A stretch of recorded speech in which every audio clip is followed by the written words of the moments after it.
And this USA plan, as I've nicknamed it, offers a package of various advantages which are not to be found in any previous climate plan, nor any other current climate policy plan. There may be a similar piece here or there, and maybe tacked on to some stagnated plan or some new plan. But this plan is a complete package. It addresses aims much more completely and fairly. It is arranged to get double impacts and bargains. It avoids taxing. It is enabling and pulls cooperation rather than pushing with punitive taxes and prices. And it provides the ways and means to do so. Fossil fuels people, it's really not a goal of theirs to put emissions into the air. Their goal is to keep their business success, to keep the economy going well, to keep employment levels up, to keep their communities healthy. Those are the real goals. They're not thinking, gee, there's not a mother in a coal town thinking, I wish there was more carbon in the air. Gee, I think we need more emissions up there. And they're concerned about 40-inch rains, 50-inch rains, hurricanes, flash floods, fires. They're concerned about all these climate things that it seem to be getting worse almost year by year.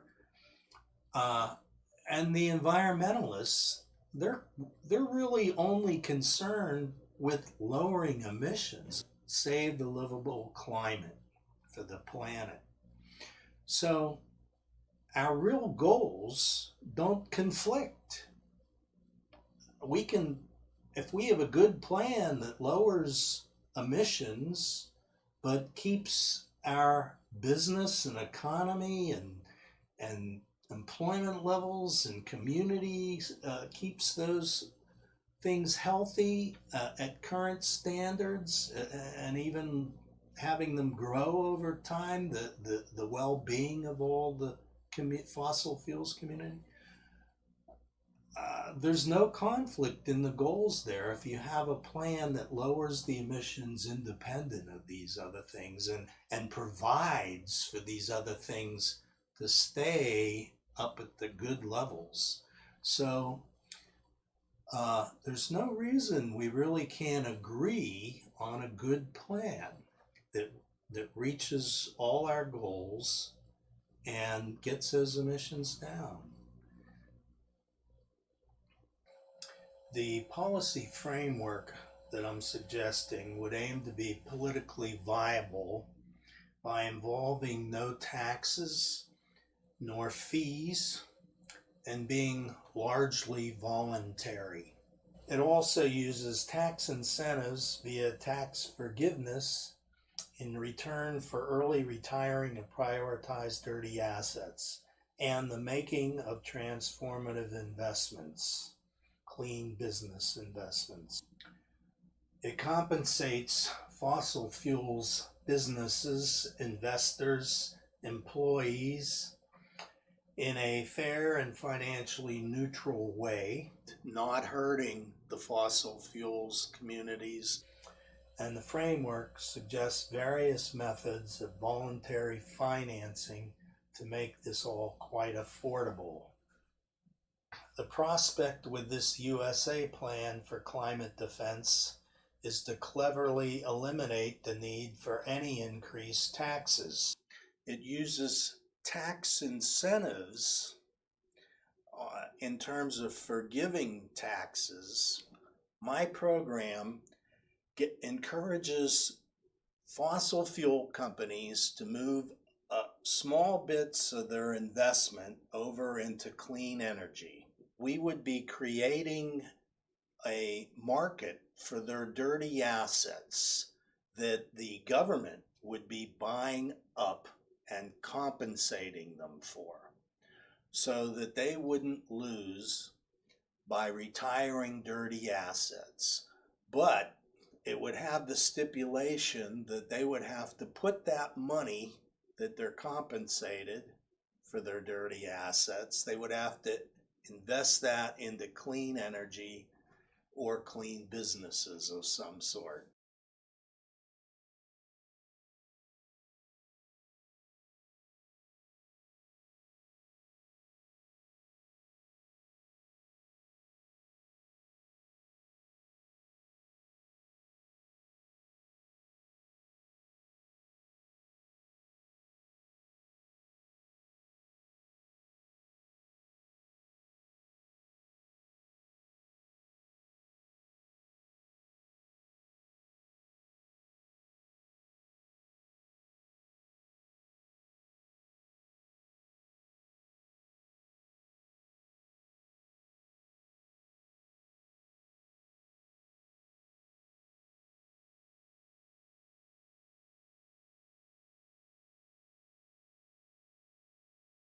It uses tax incentives in terms of forgiving taxes, and it's clever in the way the government is able to use what I would call phantom funds.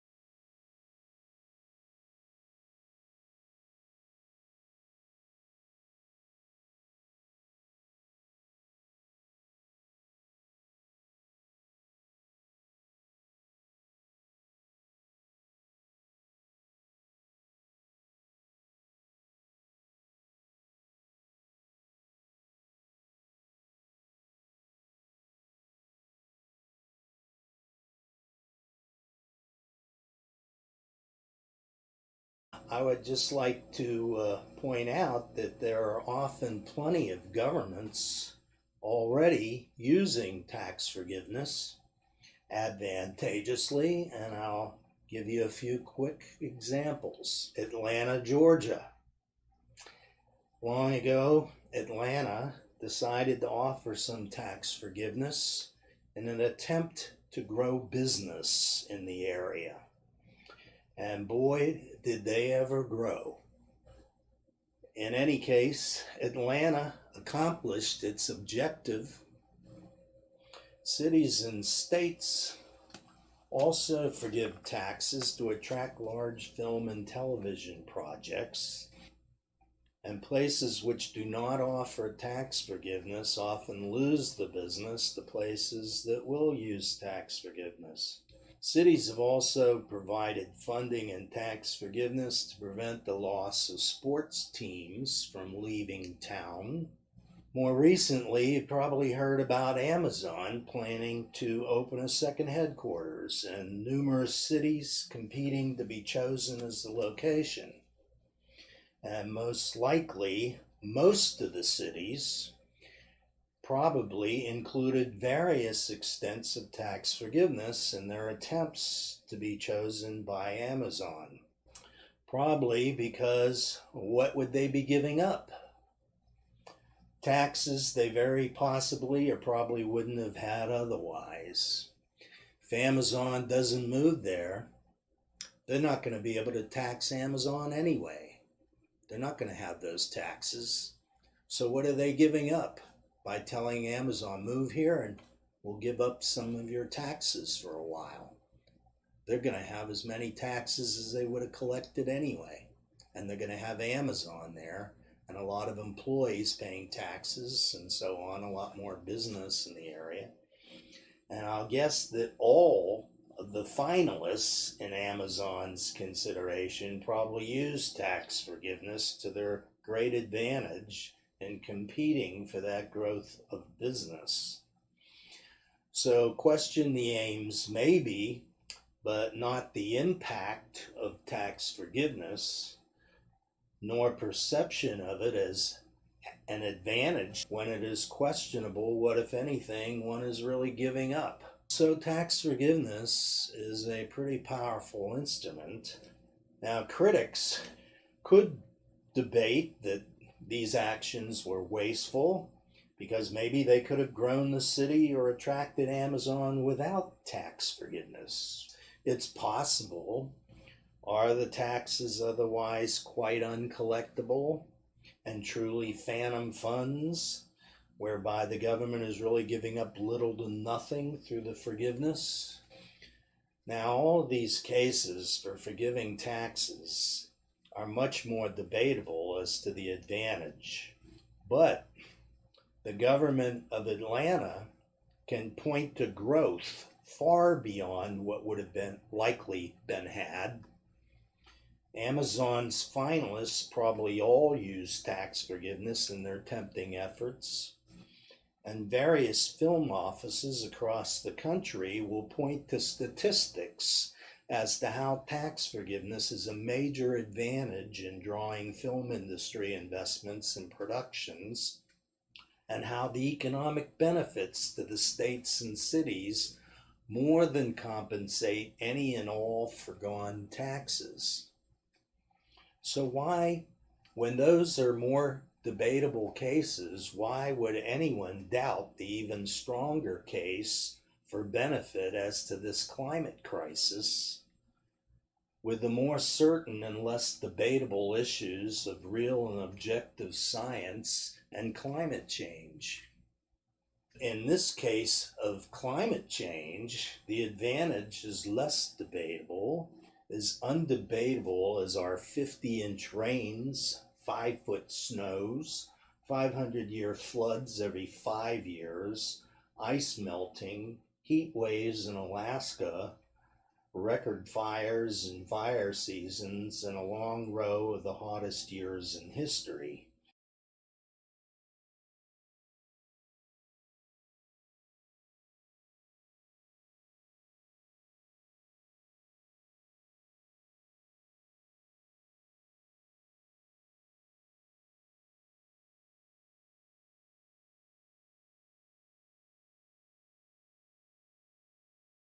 I want to mention a few more things about this concept of phantom funds, which I think is so advantageous and going to provide a terrific bargain for the government that will minimize the real costs to the government, provide a lot of funding.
This also is a way to get more bang for the buck. It is not only getting $1 of dirty energy offline, but it's getting $1 of clean energy investment in return. It's getting kind of $2 worth of bang for $1, $2 worth of bang for $1 for each dollar. So the government's kind of having a double impact.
Now, I've already explained why these phantom funds are a huge possible savings for the government in terms of helping the economy transform to clean in a way that satisfies everybody and compensates everybody's breaks even. So I've explained how very useful it is to forgive taxes, forgive these uncollectible taxes. We might as well forgive them if we can't collect them, and get use out of them in the short run when we really can't collect them in the long run. So now I want to explain why there's still need for some cash for the overall program.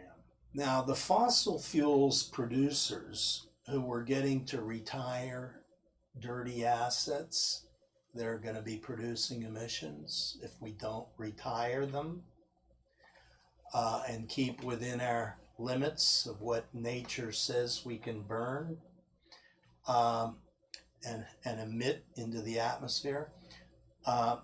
They will largely be willing to take another investment in place of the dirty investments rather than cash. And why is that? It's because they're invested in the first place to make money.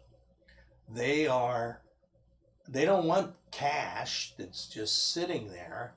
They want their cash to be in investments that are working for them, that are growing their cash over time.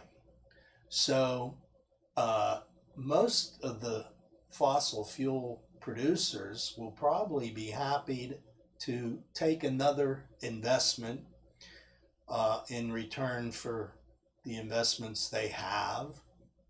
And in this case, it would be a clean energy or clean business investment, because that's the whole point of our program, is to lower emissions while we keep fossil fuels people compensated so that they break even through the whole process.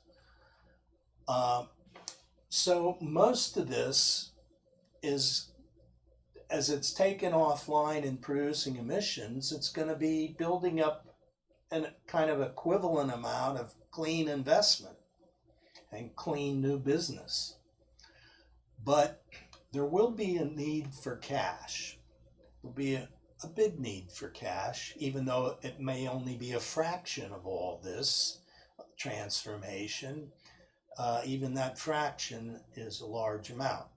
And why we need cash additionally to phantom funds and just forgiving taxes that we couldn't collect is that some producers are going to prefer cash. They might want to retire, they might have big expenses coming up in their family, or any number of reasons. They might prefer cash. And others to retire their dirty investments, they may not have the extra money to go into clean investing. It's possible that they can't afford to retire their dirty assets financially without immediately struggling. And so they just don't have the cash to start clean investing that we can then forgive their taxes on. So, and encourage further clean investing. So the government may have to advance them some cash, also making for another need for cash. We may have to advance them cash a little while to get them started in the clean investing. And then hopefully over time, then even they will be getting forgiven taxes.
Now, the example I gave you before with a piece of paper, an explanation of phantom funds, that I think was the simplest way I could think of to illustrate and explain that very complex and kind of tricky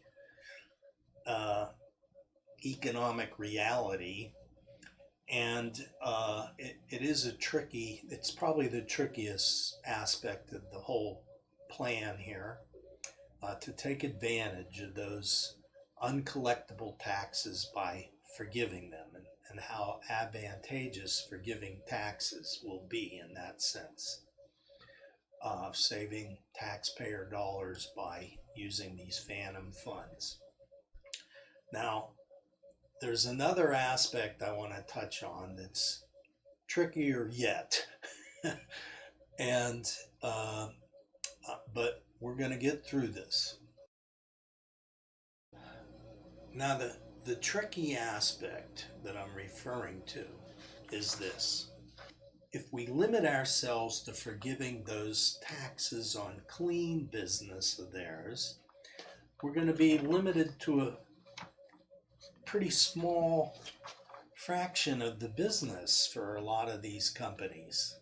You know, if this was an average fossil fuel company, that would be the portion that could be burned maybe and be less than totally catastrophic. And all this would have to be unburned, or, you know, all that dirty business through the years would have to be conserved to conserve the livable climate.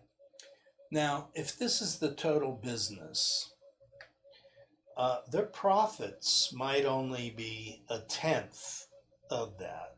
Say their return on investment is about 10%. This tenth of the paper would represent a tenth of their business, so that could represent their profit there. And the tax on that might be 20% of their profit. So this darkened out little tiny box would represent their tax obligation. But if only a hundredth of their business is clean, and we limit ourselves to forgiving taxes on their clean business, it could be this little tiny space within that box of tax that might be tax on their clean business. It could be just that tiny little box within the middle of that darkened area, which would represent their taxes on their clean business. That's not a very big portion of the total business. That little box, clear box in the middle of the dark area there, that would represent maybe their clean tax obligation. And if we limit ourselves to forgiving their clean operations at the rate of forgiving only that small amount of tax and converting that small amount to clean business year by year, it would take an awful long time to do this whole business, convert to convert 3/4 of this average business to clean business. It would take 100 years maybe, or more possibly. And we don't have that kind of time to save our livable climate. So what I'm going to recommend is that we forgive not only that tiny little middle section of their tax obligation that might be on some tiny little portion of clean business they have, but also that we forgive their entire tax obligation, possibly, or 3/4 or 4/5 of it. And I'll explain why. actually, if we forgive their entire tax obligation and convert that whole amount, this whole square here, if we convert this whole amount into clean business, then in 5 years, we'll have cleaned maybe a tenth or of that business. In 10 years, we'll have cleaned 20% of that business. We'll get through converting what we need to convert to clean business and what we need to leave unburned much quicker, maybe 50 years or 40 years. If we add some cash into building this up quicker, maybe we get the conversion and unburning of this down to 25 years. Now, the government would be out of money in the short run doing this, these further forgiving the taxes on these fuels that were in fact burned, okay, because this is their whole tax burden on their whole profit, which included a lot of burning of fuels. So this represents a tax obligation on fuels that were burned and which they are obligated to pay taxes on. So in the short run, the government, it would be giving up cash that they would have paid to the government to cover their this tax obligation. So the government would be out in the short run doing this. But in the long run,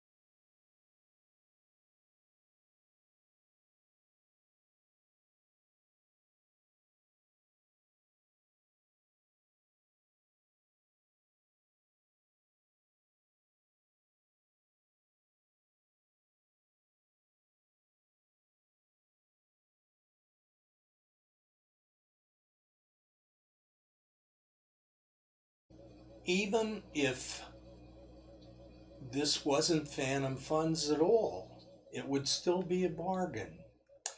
It would still be something we should do, because even if it is taxpayer dollars, it's a bargain. You're getting, for $1 of taxpayer dollars here, you'd be getting $1 of coal or $1 of oil. Okay, that's an even deal. Get $1 of oil for $1. The government's not losing there. They're getting what they're paying for. Okay, and if they really needed it, they could sell it back at some point. Or if there is no crisis that requires the retirement of this to save our lives, they could sell it back. The government gets $1 for $1. It gets $1 of coal or oil, which then it won't burn. It gets $1's worth of cleaner air, essentially, $1's worth of climate defense, less emissions, less greenhouse gas in the air. It gets also $1 of clean business created, because this company is now going to have clean business.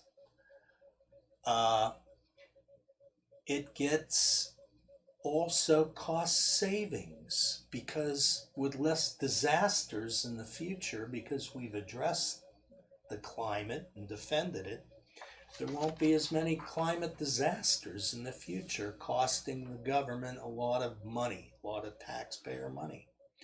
So the government's getting $1 of fossil fuel assets. It's creating $1 of clean business, because the company is now obligated to take this forgiven tax it's received and put it into clean business if it's going to reinvest it. So the government's probably getting that dollar or a good fraction of it in clean business creation. It's getting a dollar's worth of cleaner air, a dollar's worth of climate protection from the air, and it's getting cost savings on having to rebuild highways and help people who lost their houses or had their houses flooded or destroyed by wind or whatever, having health bills from black lung and heart attacks from shoveling too much snow or getting disease from floods or whatever. It would be a bargain even if it weren't phantom funds at all. Or even better yet, one more suggestion here. Forgive 80% of their total tax burden.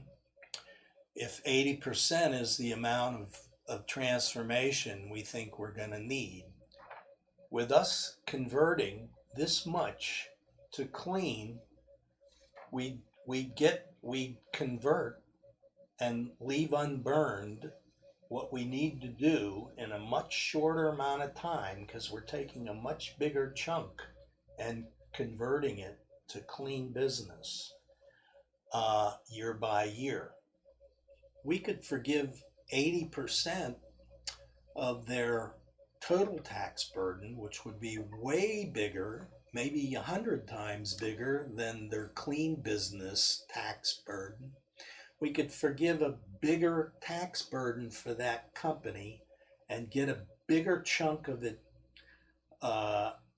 shifted over from dirty business to clean business and make the whole conversion much quicker.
They'd have made this transformation and they would have made it much faster.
But there is a need for cash, and that is exactly why I recommend these other two means of raising cash: the bonds and the percentage of defense budgets internationally, not unilaterally, internationally, so that nobody's at a security disadvantage.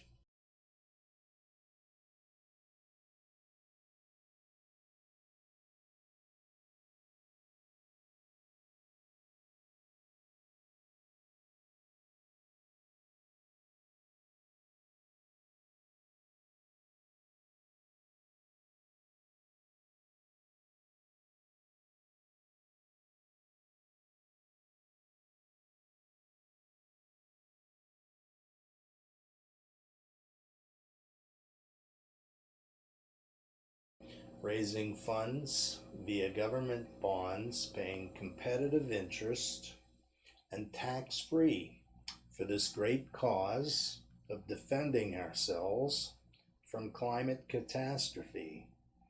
In the USA, for instance, voluntary participation in bond sales raised about 2/3 of our total expenses on World War I and over half of our total expenses on World War II.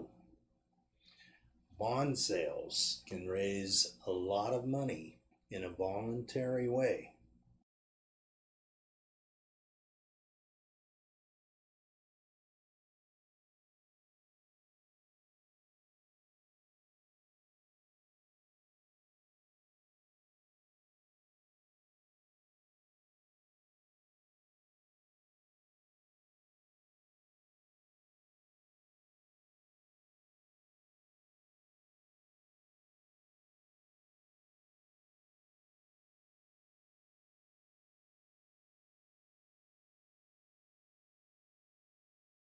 Bond sales that are voluntary and good investments for people, safe investments, good return, tax-free on top of that. They helped save the day for us in World War I, and they helped save the day for us again in World War II. There's no reason why voluntary bond sales, again, for climate defense purposes, can help save the day for us one more time, save the livable planet that we're on that we can't do without.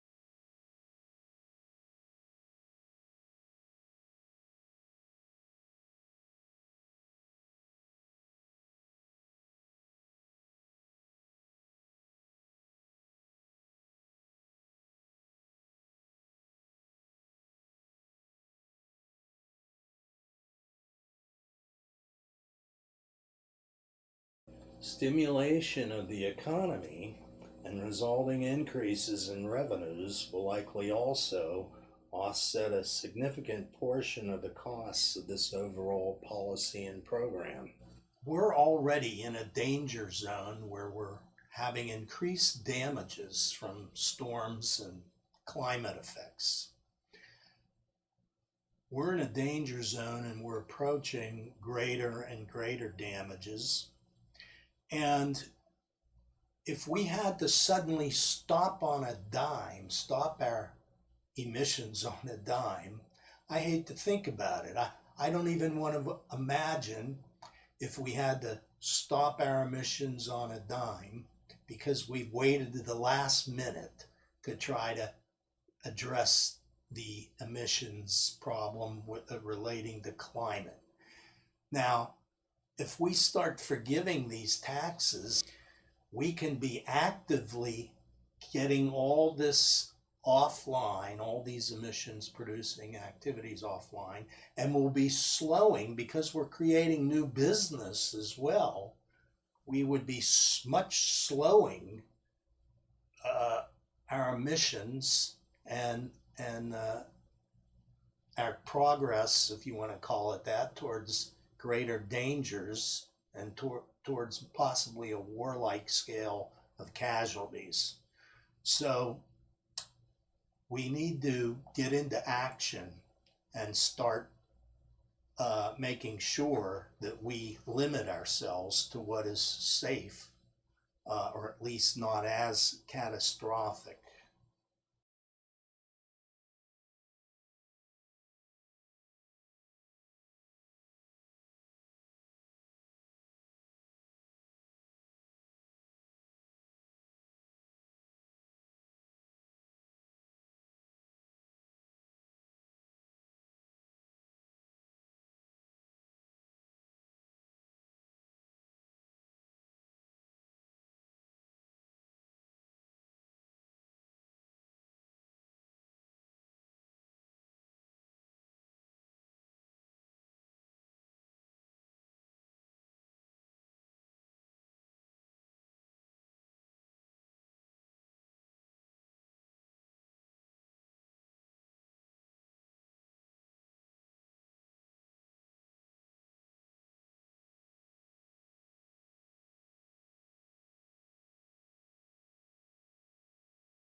So, again, as to the benefits of this program, the tax incentive program of forgiving taxes in return for transforming investments will not only compensate the retiring of dirty fossil fuels assets through these various means of financing, we will avoid any necessity of raising taxes. It will avoid raising taxes in efforts to fight climate change. It will help avoid inflation of energy prices, including electricity and gasoline, of course, and help avoid promoting inflation through the economy in general. It will stimulate further investments in clean business throughout the economy at large. It will lower the degree of future disasters and tragedies and future instability, desperation, and violence. It will help keep future defense expenditures and efforts to manageable levels. It will help lessen future needs to replace damaged infrastructure and housing, saving many and huge future expenditures. It will also lower the risk of fossil fuels businesses by diversifying their investment profits. It will also lower business risks of stranded assets and risks of devaluing assets and stock values. It will help maintain and grow stock market values. It is low risk. It would have a very strong impact, gradual but active, in lowering emissions, and it has very good prospect to be politically viable. It should be good for the economy, and which is also entirely more protective than further years of delay and inaction. What more do we need? What more can we ask for?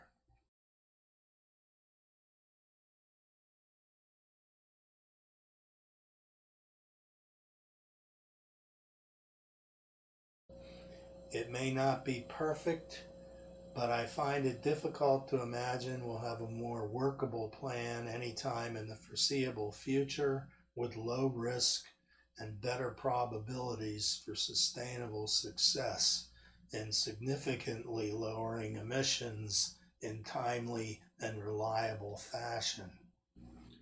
There is much work to be done to meet somewhat urgent challenges, and we need to get on with it.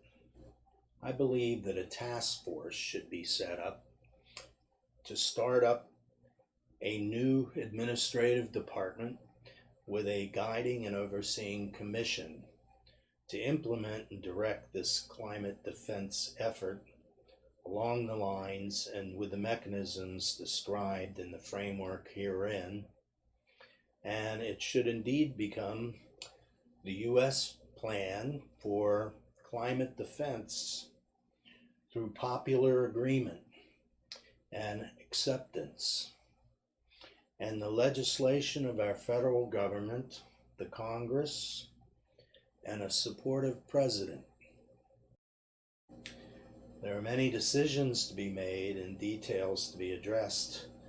We need to prioritize our efforts, and we need to monitor and coordinate the impacts on the economy, various interrelated industries and businesses, and regarding the well-being of communities and peoples impacted during the large-scale transformations.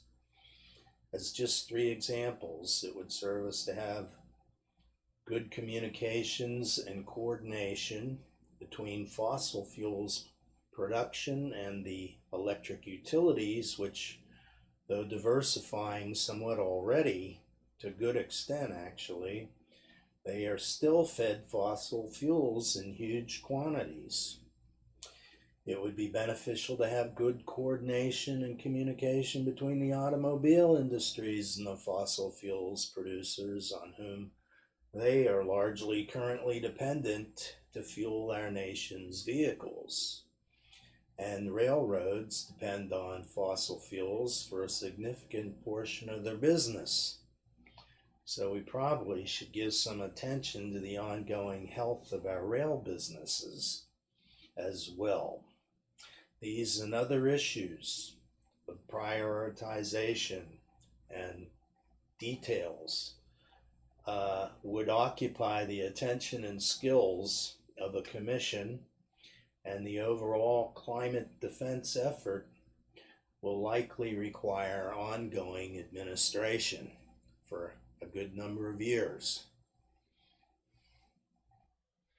And now the commission would have to be prioritizing where the money goes, prioritizing which operations to retire quicker, prioritizing the support and maintenance of the well-being of communities affected by all these possible decisions.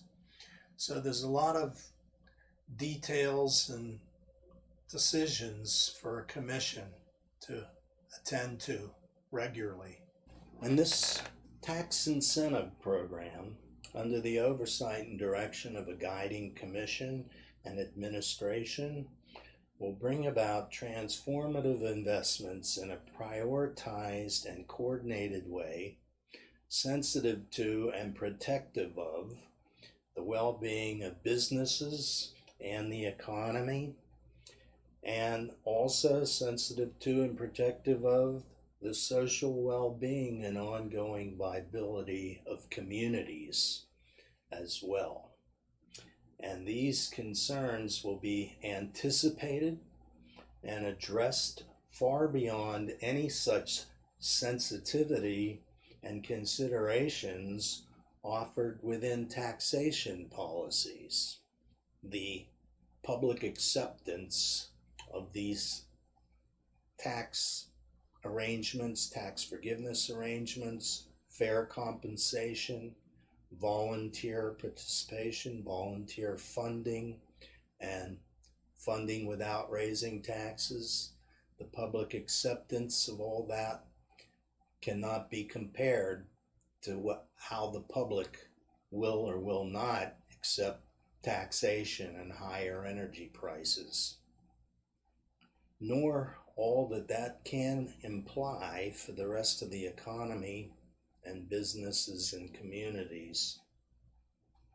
I'd furthermore recommend that such an effort of climate defense requiring such large-scale transformation through widespread portions of the economy should much benefit in its mission by the inclusion of a member of the Guiding Commission as a cabinet member, with regular access to cabinet meetings and the president, and good coordination with Defense, the Treasury Department, Department of the Interior, Department of Energy, and the government generally.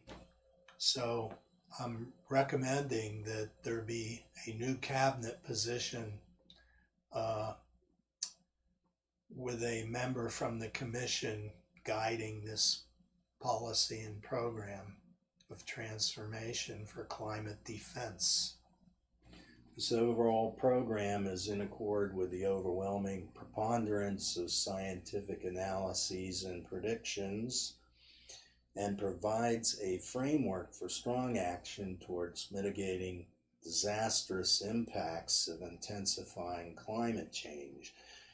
It should encourage and stimulate a strong economy and maintain and grow standards of living, whether climate change grows more destructive or not, and gives us our best and strongest help regarding emissions if worsening climate does in fact continue, and in fact may intensify much as scientifically predicted.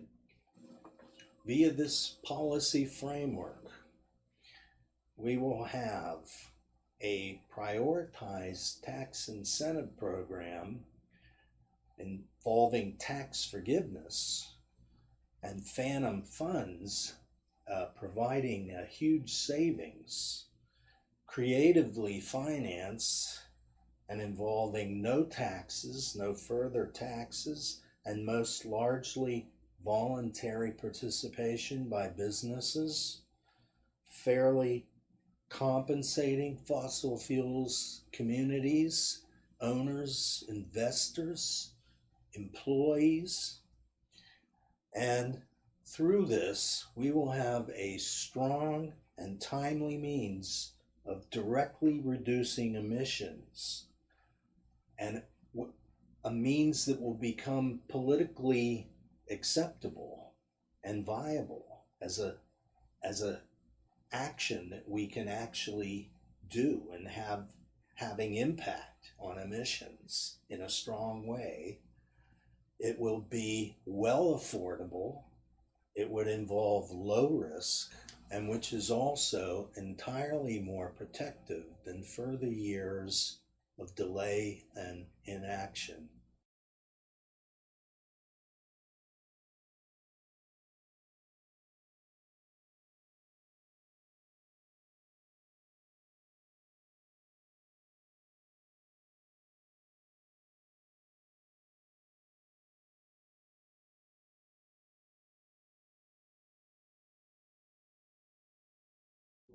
I have it organized very simply in these videos. And the whole framework that I have organized, I call it the double tip, triple dip defense.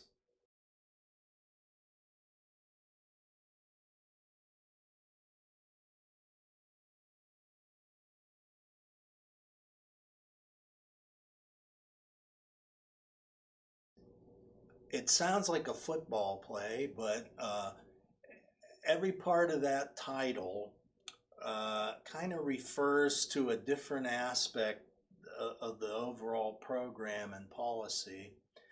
And it'll help you to remember these different components and quickly grasp them, and then how they kind of fit together and they synergistically work together to get a lot of bang for the buck.